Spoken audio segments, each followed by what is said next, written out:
주님 내가 여기 있사오니 여호와께서 사무엘에게 이르시되 그의 용모와 키를 보지 말라. 내가 이미 그를 버렸노라. 내가 보는 것은 사람과 같지 아니하니 사람은 외모를 보거니와 나 여호와는 중심을 보느니라 하시더라. 주께 드리오니 주 받으옵소서. 오늘 말씀드릴 제목, 하나님이 사용하시는 사람, 하나님이 쓰시는 사람. 하나님은 어떤 사람을 쓰실까요? 하나님은 어떤 사람을 통하여 후속사의 주인공을 이렇게 선택하셔서 사용하실까? 오늘 말씀드릴 제목입니다. 이 세상에서 가장 불쌍한 사람이 있다면 하나님께 쓰임받다가 버림받은 사람. 하나님께서 세우셔서 구속사의 주역으로 사용하시려고 했는데 그만 인본주의자가 되어서 하나님께 버림받은 왕이 바로 사울왕입니다. 사울왕은 이스라엘의 초대 왕으로 선택을 받았습니다. 정말 영광스러운 선택을 받은 자입니다. 하지만 그는 하나님의 말씀을 버리고 교만에 빠져서 결국 하나님께 버림을 받습니다. 이 자리에 계신 우리 주의 사랑교회 식구들은 한 사람도 믿음에서 떠나 버림받는 사람이 없기를 주님의 이름으로 축복합니다. 아멘.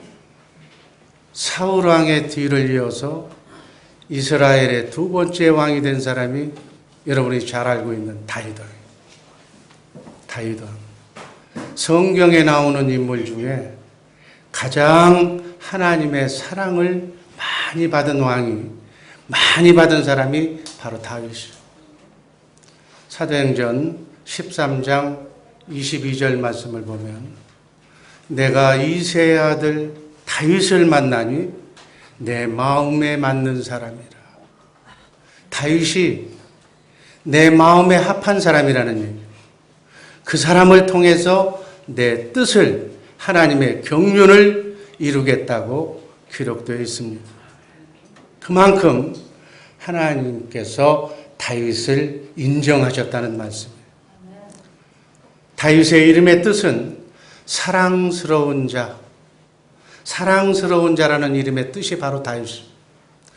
다윗은 그 이름 그대로 하나님과 자기 백성에게 사랑받은 자였습니다. 하나님과 우리 모두에게 사랑받는 다윗과 같은 인물들이 우리 주의 사랑교회에 많이 배출되기를 바랍니다. 다윗은 예수님이 오시기 천년 전에 베들레헴에서 이새라고 하는 사람의 8 아들 중에 막내 아들로 출생합니다. 15살 때까지는 들에서 양을 치던 평범한 목동이었습니다. 이러한 다윗의 부모도 형제들도 그 동네에 살고 있는 모든 사람들도 다윗에게 관심을 두는 사람은 아무도 없었습니다. 그러나 다윗은 15살의 어린 나이에 하나님의 종 사무엘 선지자에 의해서 다음 사울왕 다음으로 이스라엘 왕으로 기름 부음을 받고 성령 충만하게 되었다고 성경은 말합니다. 다윗은 사울왕의 궁중에 이렇게 악사로 일했고 또 군대 장관을 거쳐서 12년간 오랜 도피 생활, 숱한 위기와 고난을 겪고 정말 인고의 시간을 잘 참아내서 군사, 정치, 종교의 지도력을 발휘하는 이스라엘의 왕으로 30세에 등극합니다. 양을 치던 목동이 왕이 된 거예요. 인본주의자인 초대 왕인 사울과는 다르게 다윗은 신본주의자, 이스라엘 통일 왕국의 가장 위대한 신정 정치를 하는 하나님을 모시는 나라의 선택한 민족의 왕이 됩니다. 다윗은 메시아 왕국의 모델이 되었고 다윗 왕의 후손으로 예수 그리스도께서 이 땅에 오실 만큼 구속사의 위대한 인물로 쓰임받은 인물이 바로 다윗입니다. 다윗 왕은 승리할 수밖에 없었고 왕이 될 수밖에 없었고 위대한 사람이 될 수밖에 없었어요. 인본주의자, 신본주의자라는 말이 나옵니다. 인본주의자는 사울 왕이 인본주의자였어요. 쉽게 표현하면 육으로 사는 자, 자기의 생각과 마음으로 행동하는 자, 주의 종인 사무엘의 말씀을 하나님의 말씀으로 듣고 순종해야 되는데 자기가 왕이라고 교만하게 하나님의 말씀, 주의 종의 말씀을 불순종한 자. 우리 사람 간에도 그런 얘기가 있잖아요. 면종복배한다고. 앞에서는 예의하고 뒤에 가서는 딴소리하는 그러한 이중적인 성격을 가진 소유자가 바로 사울이었어요. 그에 따라서 그와는 달리 다윗은 어떤 사람이었는가? 신본주의자. 하나님의 영으로 하나님의 생각과 마음으로 정말 하나님의 뜻을 따라서 움직이는 그 중심이 하나님께 두는, 하나님께 영광을 두는 그러한 사람이었어요.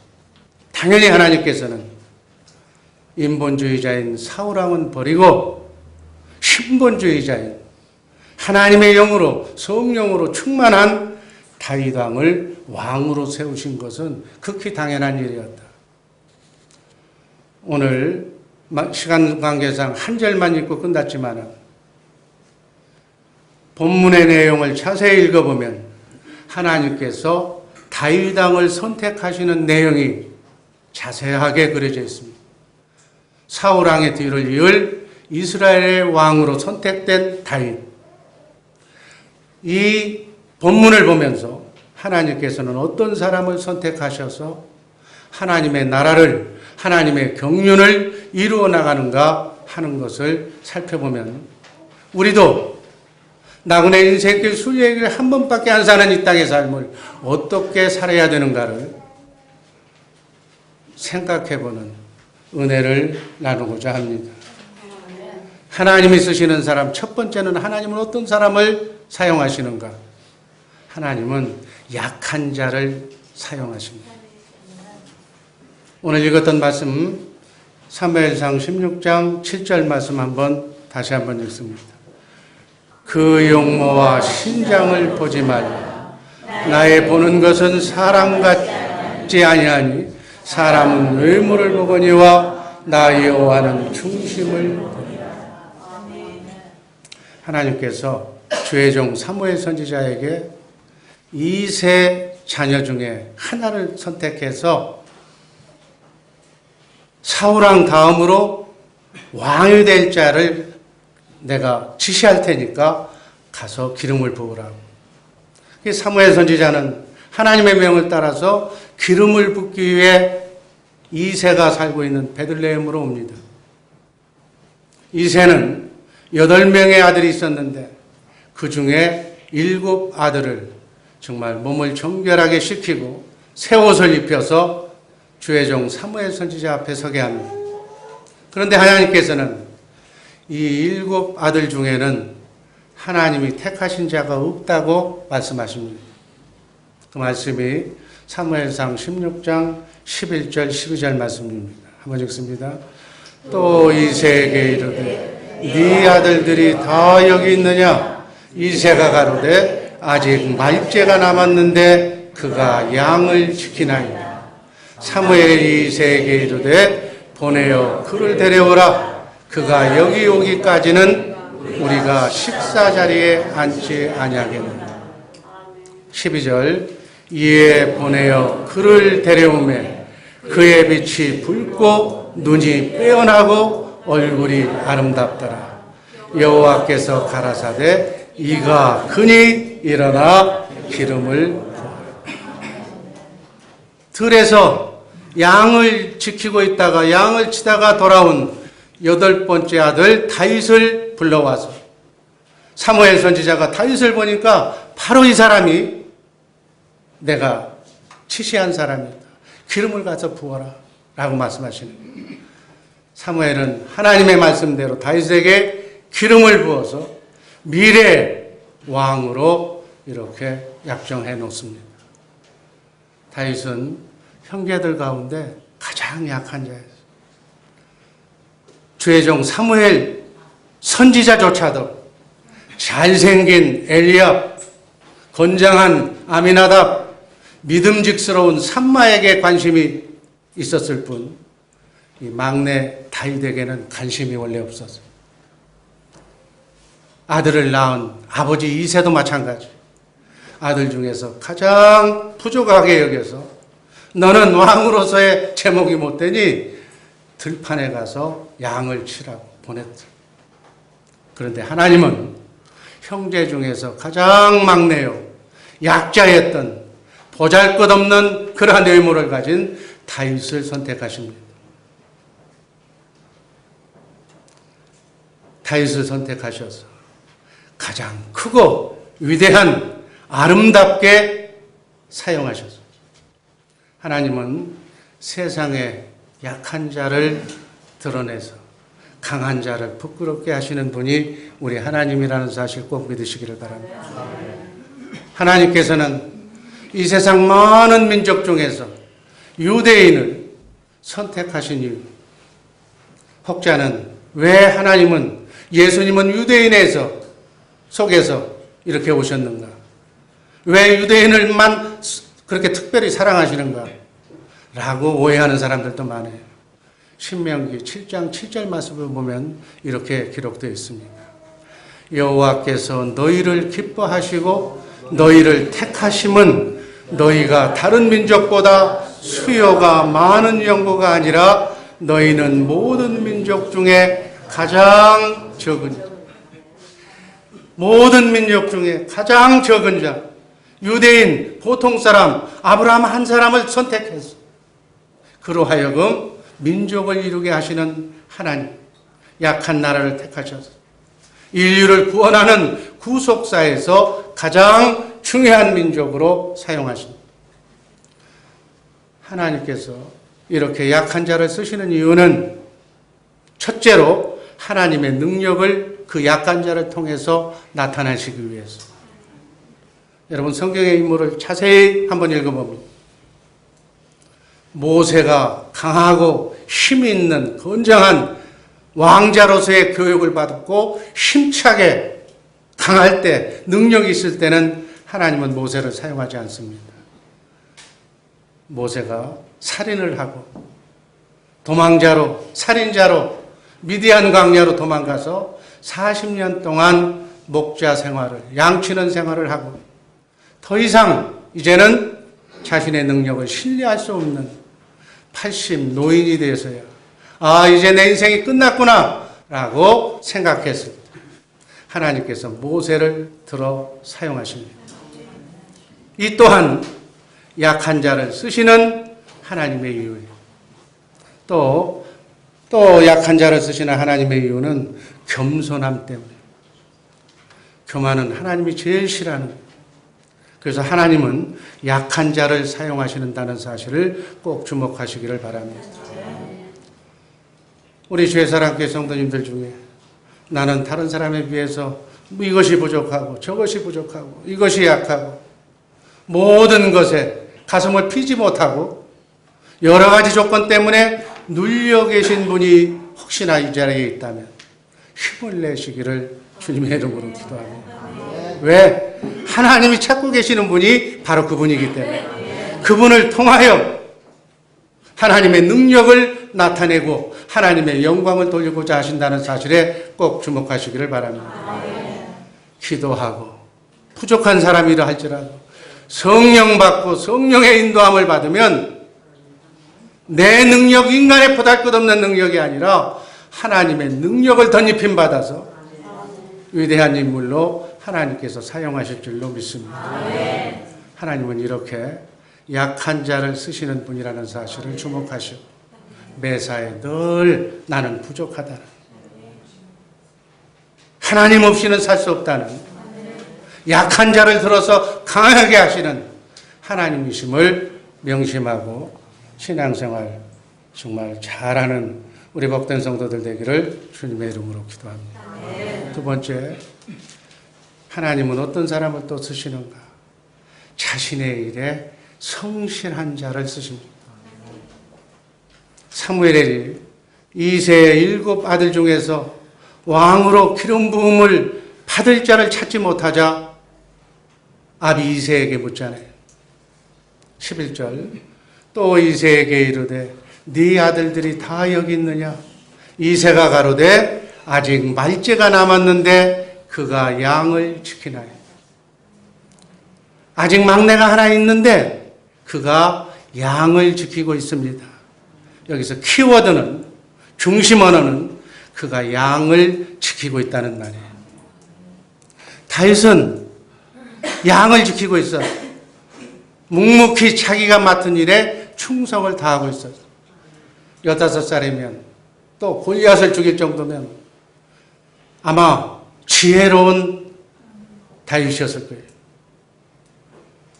나라의 지도자와 같은, 영적 지도자와 같은 사무엘 선지자가 자기 집에 온다는 그 얘기를 들었을 때 인간이라면 그분을 나도 만나보고 싶다는, 영적인 사람이니까 영적인 대가를 만나보고 싶은 욕망도 있었을 거예요.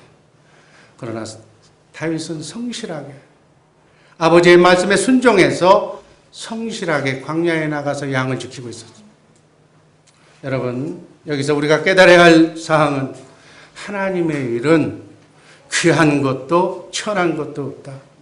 높은 것도 낮은 것도 없다. 어느 것이 귀하고 어느 것이 경중이 없다는 얘기예요. 자신이 맡은 그 자리에서, 그 위치에서 최선을 다하는 것이 하나님의 일을 하는 것인 줄로 믿으시기를 바랍니다. 이런 사람, 자신의 위치에서 최선을 다하는 사람을 하나님은 기뻐하실 줄로 믿습니다. 성경에서 하나님께 쓰임받은 사람은 언제나 자기 일에 성실한 사람을 하나님은 쓰셨어요. 우리가 잘 아는 애굽의 국무총리를 했던 바로 요셉은 감옥에서 모범수로 일하고 있을 때 왕의 부름을 받은 그 처지가 감옥에서 죄수했을 때도 열심히 일했을 때 왕의 부름을 받아서 꿈을 해석하고 기회를 받아서 애굽을 치리하는 총리 대신이 됩니다. 사무엘은 깊은 밤 성전에서 자신이 맡은 일을 잘 감당하고 있을 때 하나님의 음성을 듣습니다. 사무엘아, 사무엘아라고는 하나님의 음성을 듣습니다.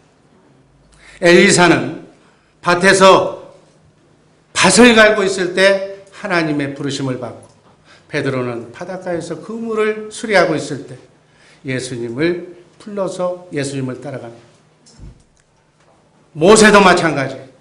미디안 광야에서 장인 이드로의 양을 치다가 하나님의 부르심을 받고 위대한 출애굽의 영웅으로 하나님께 쓰임 받습니다. 하나님은 오늘도 마찬가지. 자기 맡은 자리에서, 자기 직분에서 최선을 다하는 사람을 하나님이 사용한다는 사실 꼭 기억하시기를 바랍니다.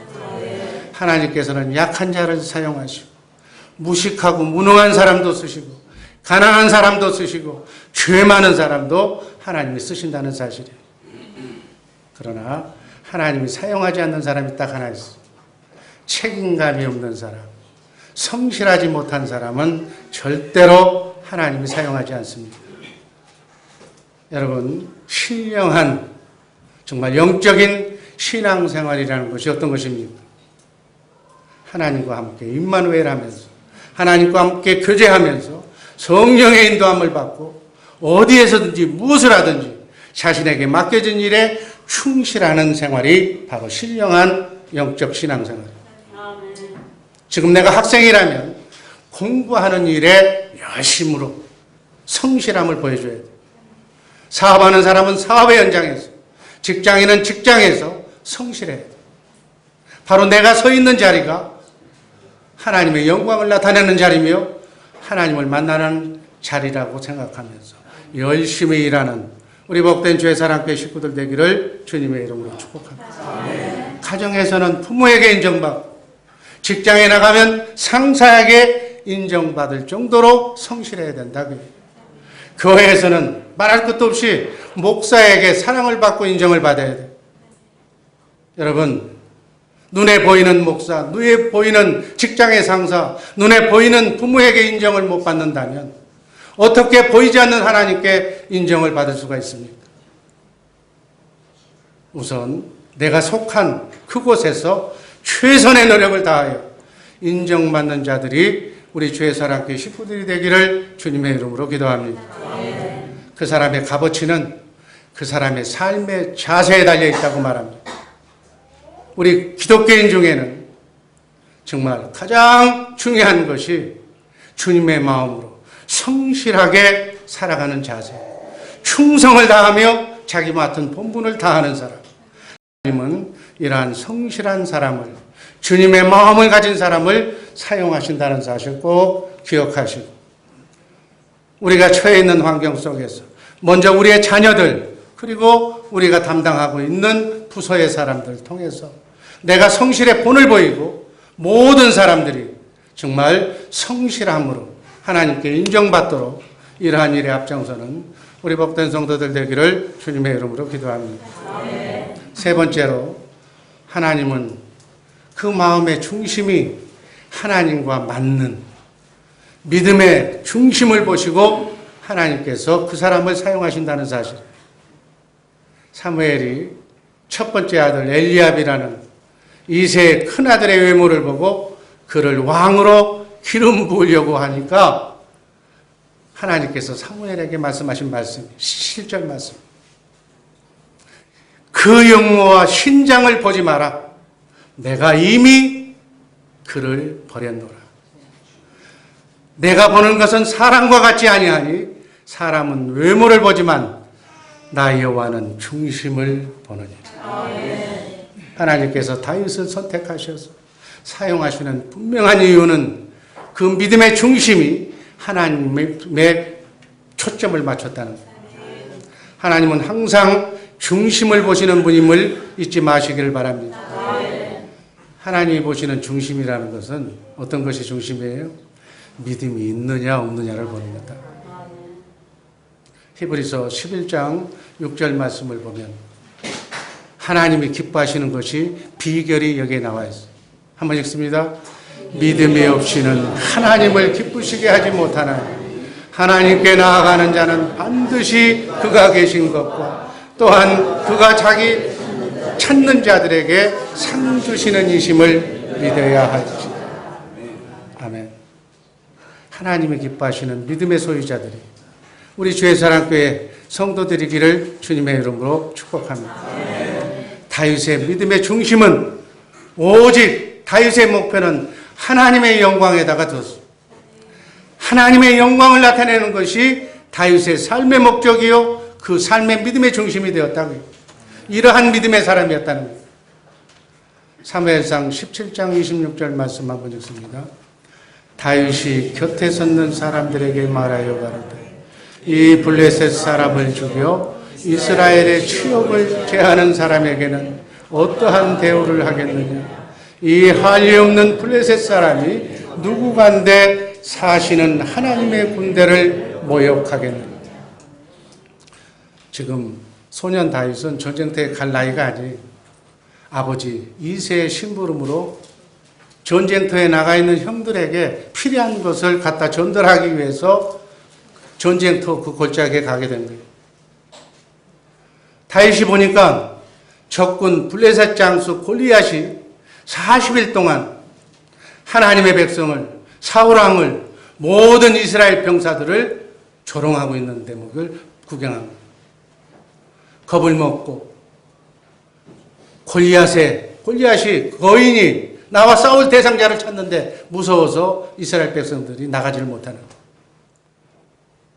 다윗이 보니까 골리앗은 3m, 키가 장신 3m의 거구고 쇠로 된 투구를 쓰고 있는데 57kg가 되는 철갑옷을 입고 7kg나 되는 창을 맨 거인 장소에서 감히 그 거인 앞에 나설 이스라엘 병사가 없었다는 얘기예요. 그런데 하나님의 백성을 모욕하고 욕하고 하나님의 영광이 훼손되고 송상되는 그 모습을 어린 다윗이 볼 수가 없었어요. 그 얘기가 지금 26절 말씀. 이 하이 없는 믿음 없는 블레셋 사람이 누구간데 사시는 하나님의 군대를 모욕하고 있느냐. 다윗의 의분이 어린 다윗이지만 의분이 솟구치는. 전쟁터에 나가야 할 국방의 의무도 없지만 다윗은 골리앗을 대적하여 하나님의 명예를 회복하겠다는 생각으로 골리앗과 싸우겠다고 전투 우사를 밝힙니다. 32절이 그 말씀입니다. 한번 읽습니다. 다윗이 사울에게 보라되 그를 인하여 사람이 낙담하지 말 것이라. 주의 종이 가서 저 블레셋 사람과 싸우리. 36절 그 이유를 얘기하는 주의 종이 사자와 곰도 쳤은즉 사시는 하나님의 군대를 모욕한 이 한리 없는 블레셋 사람이 그가 그 짐승의 하나같이 되리라. 내가 평상시에 양을 치면서 양치는 양을 잡아먹으려고 들어오는 사자와 곰을 쳐서 잡았다. 지금 그 얘기예요. 그런 전력이 나한테 있다는 얘기죠.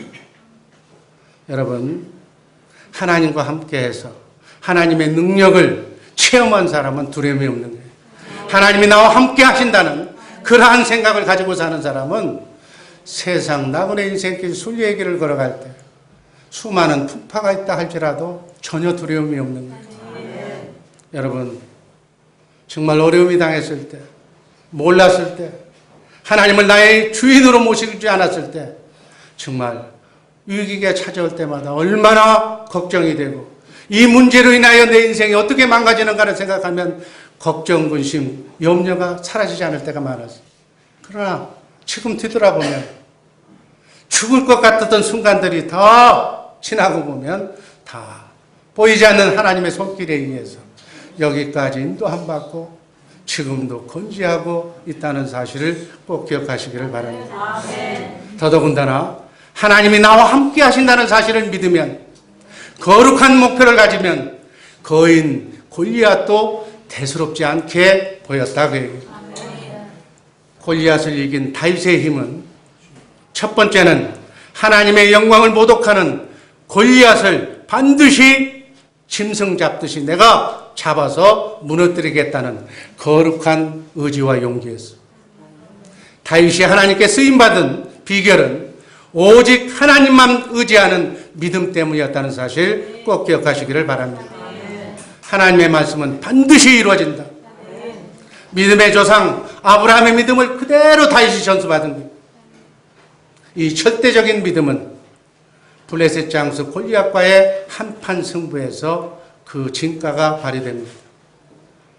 다윗과 골리앗의 싸움은 오늘날 다윗과 같은 우리가 해결할 수 없는 상대를 만났을 때, 그러한 문제를 만났을 때, 요단강과도 같고 정말 난공불락의 여리고성과도 같은 문제를 만났을 때 바로 다윗이 이 영적 전투에서 이긴 경험을 토대로 한다면 능히 이길 수 있다는 교훈을 우리에게 주는 말씀으로 받으시기를 바랍니다.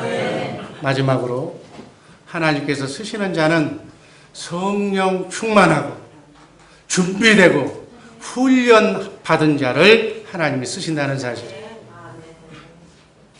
사무엘상 16장 13절 읽습니다. 이날 이후로 다윗이 여호와의 신에게 크게 감동되니 사무엘로부터 기름 부음을 받고 크게 성령의 인도하심을 받고 감동되었다. 성령에 감동되었다는 얘기는 영의 사람이 됐다는 얘기. 이제는 내 생각이나 자기 감정에 이끌려서 사는 사람이 아니라 성령의 인도하시는 대로 신본주의자로 하나님 앞에서 행동하는 것처럼 그렇게 살아가는 것을 의미합니다. 하나님은 영이신 줄로 믿습니다. 그러니까 하나님이 사용하시는 사람은 당연히 육적인 사람이 아니라 영적인 사람을 하나님이 사용하신다는 대목을 꼭 염두에 두시기를 바랍니다. 어린 소년이, 그 소년인 다윗이 거인 골리앗과 싸워 이길 수가 없다고, 게임이 안 된다고 다윗의 참전을 허락하지 않은 사울왕. 그 사울왕을 설득하는 다윗을 보세요. 내가 아버지의 양치기였는데, 목자였는데 맹수로부터, 사자나 곰으로부터 양을 지켰다고 자세하게 설명하면서 사자하고 싸워본 경험을 얘기하면서 내가 이 싸움의 적격자라고, 준비된 훈련자라고, 맹수와 싸워 이긴 정말 프로라고, 프로페셔널 파이터라고 이렇게 지금 설명을 하는 거예요. 골리앗과 싸워서 기회만 주신다면 반드시 사자를 잡은 솜씨로 골리앗을 쳐 죽이겠다. 그 말씀이 사무엘상 17장 34절에 다윗이 사울에게 고하되 주의 종이 아비의 양을 지킬 때 사자나 곰이 와서 양떼에서 생기를 움키면, 이게 무슨 얘기예요? 내가 치는 양을 사자나 곰이 와서 입으로 집어 생겼다는 얘기죠. 생기려고 하고 있다는 얘기예요. 35절 읽습니다. 내가 따라가서 그것을 치고 그 입에서 새끼를 건져내었고 그것이 일어나 나를 해하고자 하면 내가 그 수염을 잡고 그것을 쳐 죽였나요. 이러한 훈련이 나는 되어 있다고 얘기죠. 여러분 한번 생각해 보세요. 우린 사자만 보고도 사자 소리가 나오고 으르렁 소리만 나도 도망가는 그런 사람이었는데 다윗은 사자와 곰이 양을 뺏어가면 쫓아가서 따라가서 그 입에서 새끼를 구해냈다. 사자의 입에 물려있는 새끼를 구해냈다는 얘기. 그러면 사자가 나를 잡으려고 하면 사자 수염을 잡고 쳐주겠다는 얘기. 여러분 한번 생각해 보세요. 사자 와서 싸워서 이긴 그런 능력이라면, 그렇게 훈련받은 다윗이라면 나이가 문제가 아니에요. 근데 다윗도 골리앗을 짐승으로 본 거예요. 큰 사자 하나 정도로 본 거예요. 내가 저거 잡을 수 있다는 얘기예요. 36절 주의 종이 사자와 곰도 쳤은즉 사시는 하나님의 군대를 모욕한 이 한이 없는 블레셋 사람이니 그가 짐승의 하나와 같이 있으리. 내 앞에는 사자 한 마리 정도로밖에 보이지 않는다. 내가 수없이 싸워 이겼다. 여러분 그 사람의 믿음과 신뢰도는 평상시 그 사람의 언행이나 성실성 그리고 훈련의 강도에 따라 있는, 성경에 쓰임받았던 사람들은, 하나님의 사람들의 특징은 바로 다윗과 같은 책임감과 성실성을 가진 자였어요. 말하면 그대로 지키는 사람이었어요. 말하고 나서 딴소리하는 사람이 아니었다는 얘기예요. 면정묵배하는 사람이 아니었다는 얘기예요. 당연히 아닌 것은 아니라고 얘기하고, 그러나 내가 인정하는 것은 바로 그렇다고 딴소리 안 하는 사람이었다고 얘기해요. 하나님은 이렇게 준비된 자를, 훈련받은 자를 사용한다는 사실을 꼭 기억하시기를 바랍니다. 오늘 구역장 교육하는 날인데 구역 공부를 하라고, 복음을 알라고, 제대로 알아서 우리가 제대로 알고 복음을 전하는 자가 되어야 된다고, 알아야 된다고, 제자 훈련에 참석해야 된다고 바쁘다고 하는 거예요. 여러분 하나님은 준비된 자를, 훈련받은 자를, 복음을 아는 자를 통해서 하나님의 나라를 확대시키는 귀한 하나님의 역사가 일어난다는 사실을 꼭 기억하시기를 바랍니다. 하나님은 준비되고 훈련된 자를 사용하시는 거예요. 다윗은 들에서 양치는 일상생활 속에서 사자가 나타났을 때 어떻게 하겠어요? 사자 소리가 났을 때 어떻게 하겠어요? 하나님, 저 사자의 입에서 나를 구원해 주시옵소서. 하나님은 하실 수 있는 줄로 믿습니다. 일상생활이 그 삶이었다는 얘기예요. 그래서 하나님의 힘을 받아서 하나님의 능력으로 담대하게 맹수와 싸워서 사자와 곰과 싸워서 승리를 체험했다고 해요. 내가 이런 사람이니까 다윗 골리앗을 내게 맡겨주면 내가 골리앗과의 싸움에서도 하나님의 힘을 의지해서 반드시 승리할 수 있으리라고 나는 확신한다고 왕에게 얘기하는 사무엘상 17장 37절 말씀 읽습니다. 여호와께서 나를 사자의 발톱과 곰의 발톱에서 건져내셨은즉 나를 이 블레셋 사람의 손에서도 건져내시리이다. 사자에게도 곰에게도 이기게 하신 하나님이 지금 골리앗에게서도 나를 지켜주실 것이다. 49절 읽습니다. 손을 주머니에 넣어 돌을 취하여 물매로 던져 블레셋 사람의 이마를 치매 돌이 그 이마에 박히니 땅에 엎드러지고. 사자 잡는 식으로 곰 잡는 식으로 물맷돌을 호주에 집어넣고 그대로 던졌다는 거예요. 골리앗의 이마를 향해서 던졌다는 거예요. 밥 먹고 하는 일이 그것이었다는 거예요. 여러분 이게 훈련한 거예요. 숙달된 거예요. 올림픽 선수가 연습하듯이 매일 연습한 것이 그것이었다는 거예요. 다윗이 골리앗을 이기는데 필요했던 것은 다른 사람의 도움이 아니고 큰 사람들 장수들의 무기가 아니고 칼이 아니고 창이 아니고 자신이 가장 사용하기 좋은 무기 돌 5개와 간단한 물매만을 가지고 전쟁에 임한 거예요. 자신의 능력을 자신이 너무나도 잘 알고 있는 거예요. 자기 손에 딱 맞는 물맷돌 5을 가지고 그걸 무기로 해서 싸워서 승리한 줄로 믿습니다. 여러분 영적 싸움에서 이기는 길이 뭐 복잡하고 어렵고 한 것이 아니다니. 자신의 은사와 하나님께서 주신 능력을 개발하고 자기에게 잘 맞는 무기를 준비하고 훈련하고 연습하는 거예요. 골리앗과 같은 그러한 강적이 나타났을 때 우리도 다윗과 같은 물매와 돌로 내게 받은 하나님이 주신 달란트로 은사로 기도로 하나님만 의지하고 나가면 골리앗과 같은 맹수도 무너뜨릴 수 있다는 사실에 주목하시기를 바랍니다. 또 하나 다윗이 가지고 있는 무기는 항상 하나님이 나와 함께 임마누엘한다는 거예요. 내가 싸우는 것이 아니라 하나님이 힘 주시고 능력 주시고 정확하게 자로 잰 듯이 나를 지켜주시다는 사실이다. 그러나 거인 골리앗은 어땠어요? 어린아이, 아주 비린내나는 어린아이라고 보면서 업신여기면서 저주해요.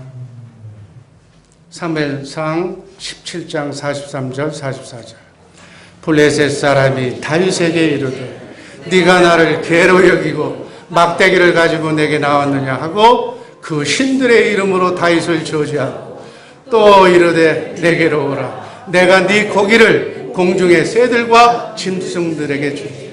그래 붙어 올라면 와봐라. 지금 그 얘기지. 네가 나를 막대기고 돌 가지고서 뭐 개로 여기고 지금 나하고 싸우자고 하는 건데 나 오늘 나 끝났다. 지금 그 얘기. 그러나 다윗은 어떻게 생각했어요? 이거는 이방인과 하나님을 모르는 자와 하나님의 싸움이다. 성전이다. 이렇게 생각합니다. 내가 하나님의 이름으로 예수의 이름으로 골리앗을 대항하는 다윗. 다윗의 지금 전쟁 역사상 가장 위대한 말을 지금 남기는 거예요. 그 말이 사무엘상 17장 45절입니다. 제가 읽습니다. 다윗이 블레셋 사람에게 이르되 너는 칼과 창과 단창으로 내게 오거니와 나는 만군의 여호와의 이름 곧 네가 모욕하는 이스라엘의 군대에 하나님의 이름으로 너에게 가노라. 성전이 이게 하나님의 싸움이라는 얘기. 나는 하나님의 이름을 붙들고 나가는 하나님의 군사라는 얘기예요. 네가 감히 어떻게 할 것이냐는 얘기예요. 아주 위대한 영혼. 이러한 자세로 나그네 인생길 순리의 길을 걸어간다면 우리에게는 대적이 다 사라질 줄로 믿습니다. 46절. 오늘 여호와께서 너를 내 손에 붙이시리니 내가 너를 쳐서 네 머리를 베고 블레셋 군대의 시체로 오늘날 공중의 새와 땅의 질짐승에게 주어 온 땅으로 이스라엘의 하나님이 계신 줄을 알게 하겠다. 아멘. 47절 읽습니다. 다 같이. 또 여호와의 구원하심이 칼과 창에 있지 아니함을 이 무리로 알게 하리라. 전쟁은 여호와께 속한 것인즉 그가 너희를 우리 손에 붙이시리라. 아멘. 전쟁은 하나님께 속한 것인 줄로 믿습니다. 하나님의 뜻이 아니면 참새 한 마리도 땅에 떨어지지 않는다. 우리가 하나님의 영광을 위하여 남은 여생 하나님의 이름을 가지고 나갈 때 우리에게는 대적이 없는 줄로 믿으시기를 바랍니다. 장애물이 다 제거되는 줄로 믿습니다. 이러한 삶의 제사로 크고 작은 영적 전투에 승리하는 복된 성도님들 되기를 바랍니다.